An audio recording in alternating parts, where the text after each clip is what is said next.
Thank you, Brother Armin. We are happy tonight to be here to hear this wonderful message from the lips of our brother. We believe to be anointed of the Holy Spirit to bring us these great tidings of, instead of exhortation, how we should live in this present day and holiness before God and before one another.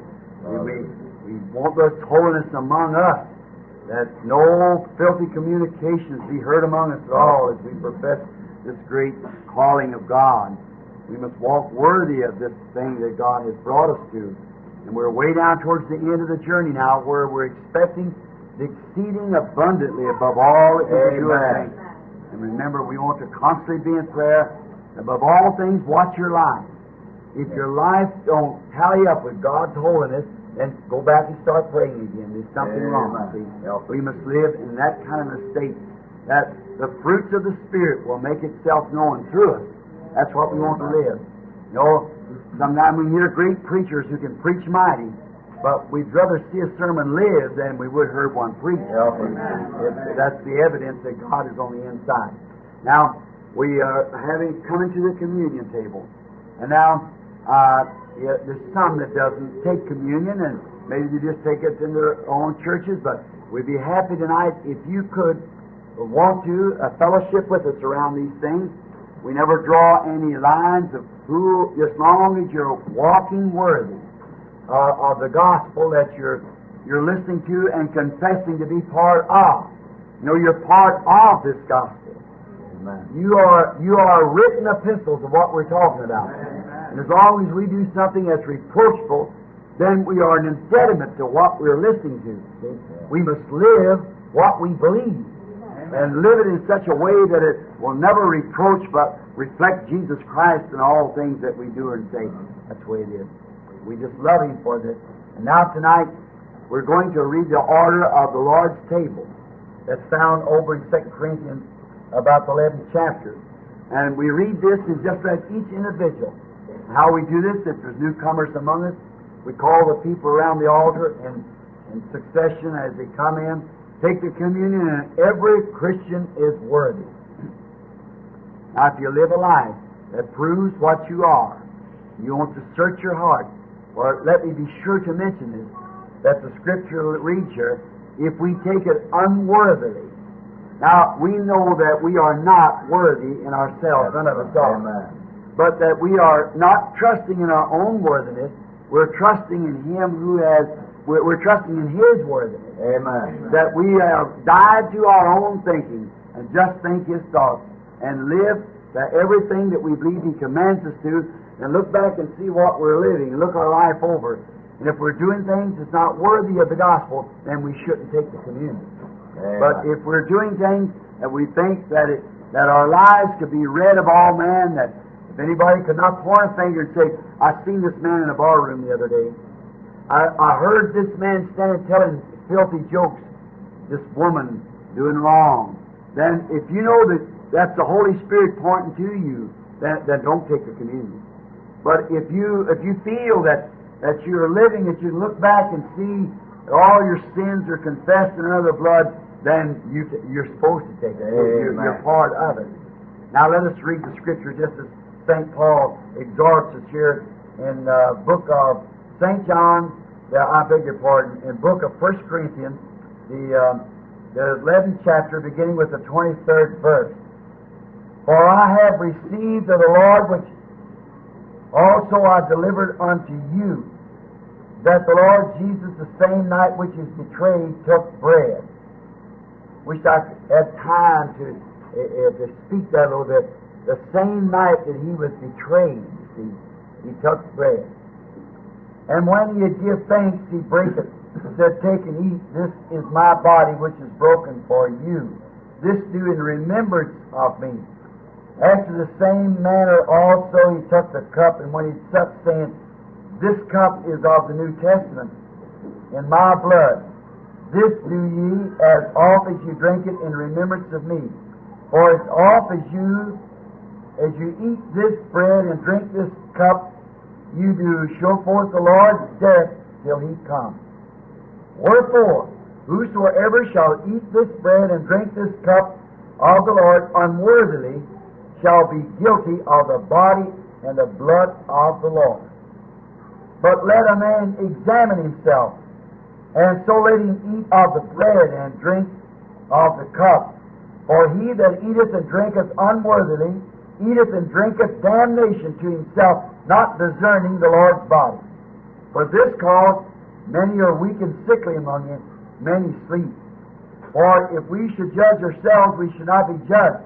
But when we are judged, we are chastened of the Lord, that we should not be condemned with the world.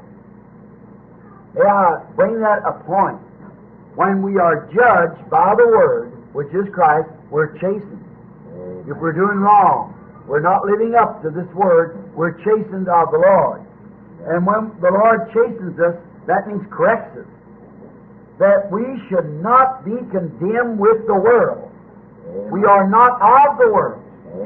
We are different from the world, live a different life, a separated life.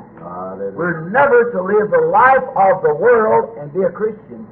We're to live an outstanding life, a different life. Not, I don't mean in such social ranks, but I mean we're to live a life of genuine holiness. Amen. That the fruits of the Spirit might be seen in us, the meekness and gentleness and patience, long-suffering, faith, the fruit of the Spirit. For when we hear these things, then we know we're chastened of the Lord that we don't do them. Then we're condemned. And if we have no condemnation within us that we're living above that thing by the grace of God, then we're not condemned of the world, but we're living above the things of the world. See? Amen. Wherefore, my brethren, when you come together to eat, tarry one for the other. And if any man hungry, let him eat at home, that ye be not come together unto condemnation, and the rest I will set in order when I come. We've always made great exhortations on this, that when we come together, even though that we can see nothing, there might be something in somebody else that we noticed that wasn't right.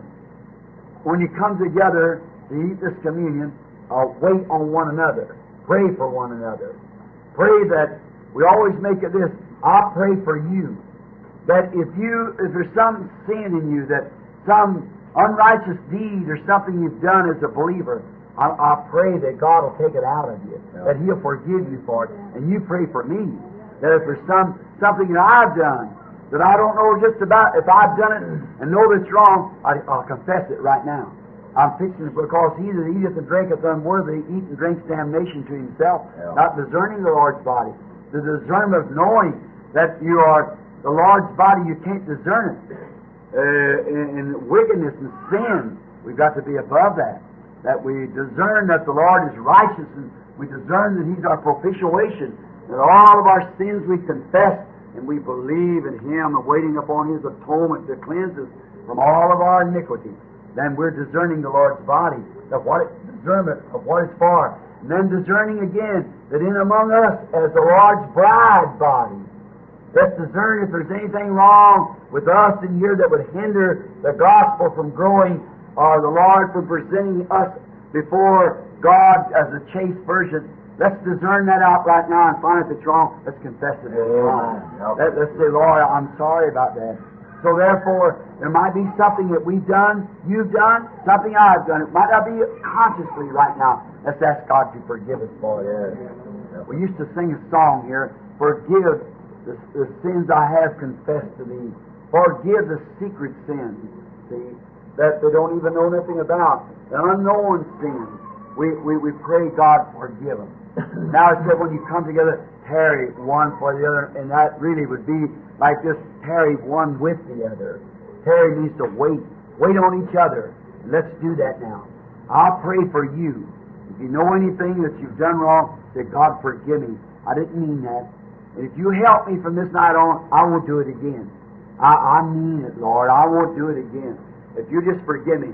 And upon my confession, I believe you have forgiven me. I go to take the body of Christ, feeling in my heart that you forgive me for all my sins. I pray then for your secret sins. You pray for mine, that maybe something we don't know about, that we won't come together condemned with the world. We don't want the world in here. This little spot of people that God has given us to worship with here, we want to keep ourselves clean from selfishness. Keep our lives clean from all the things of the world that we've been spotted with that. We want to be ready for the rapture. Amen. So let us pray now silently for one another just a moment. You pray for me as I pray for you.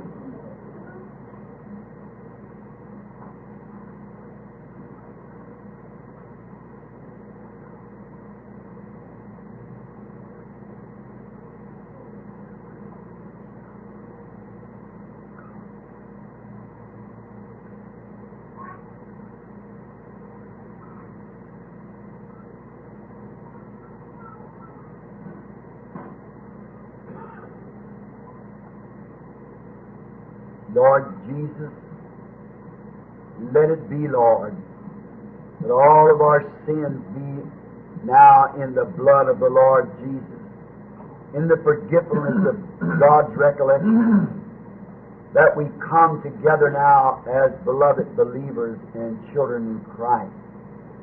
For we ask it in His name. Amen. Now at this time, while the elders, I think, they come to the front. Is that still the procedure here? Brother Tony Zabel, and he will direct it. And if there's any has to go now, don't want to stay for the communion, we're happy to have you in tonight.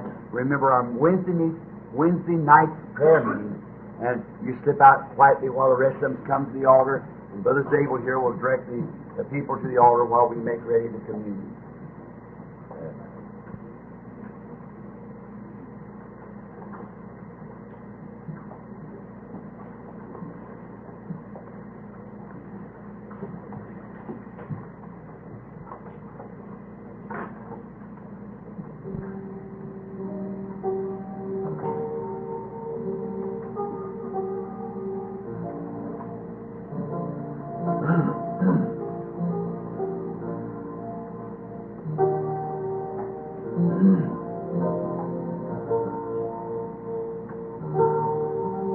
This represents the body of the Lord Jesus, the bread. And as the song was just saying, my faith looks up to Thee. There's only three orders that the Lord gave us, and that was baptism, taking of the bread and wine, and feet washing. The orders. And this represents the broken body of Christ. My prayer is that every person that partakes of this tonight, that will receive the blessing of the Holy Spirit to come upon them. And that they are sick, may the God of heaven, who instituted this in the first form down in Egypt by taking the bitter herbs and wine, trust that God will heal you, and in your entire journey there will be no sickness among you. May the God of heaven look to us now as we offer this to Him. Lord God, Creator of heavens and earth, Author of everlasting life and Giver of every good gift, we thank Thee for this order, that we could do this in remembrance of You as we fellowship, as it was, in Your presence, around the communing of God's grace, as we think of in our own hearts that one day we were unworthy. And now the blood of Jesus Christ has cleansed us from that sin, that we stand together in heavenly places in Christ Jesus. This kosher bread, Father, that's been baked and brought here for this purpose, we ask You to sanctify it, Lord, that in the representation of the broken body, the sacredness and the pain and suffering that He did at Calvary. When this body was broken, that He was wounded for our transgression, He was bruised for our iniquity. The chastisement of our peace was upon Him, and with His stripes we were healed. That's why we take this broken bread tonight. God bless the believers and sanctify this kosher bread to be the representation of the body of Jesus Christ. Amen. The Bible says, in like manner He took the cup, and when He had supped, He said, take and drink, this is the cup of the New Testament. As often as you do this, you show forth the Lord's death till He comes. So I hold in my hand tonight this wine, made from the life of grace. It's been brought together here to represent the blood of Jesus Christ. There's never a time yet that I've ever picked up the communion tray when I just look in there and see my sins gone. I see if it hadn't been for that, where would we be? I think of in there where a sick man lay dying there in a hospital, me. And it's through his stripes I was healed. May the God of heaven bless this wine, for it's intended to me. Lord Jesus, we present to you this grape juice, wine, taken from the blood of the grapes to represent the blood of Jesus Christ. May as we receive it, Father, may sickness depart from us. May sin, desire be taken from us. May we live such holy, consecrated life after this that man will see the reflection of Jesus Christ in us, and that our walk in life would be worthy of the gospel that we believe. Grant it, Father, and sanctify this wine now for its intended use. In Jesus Christ's name, amen.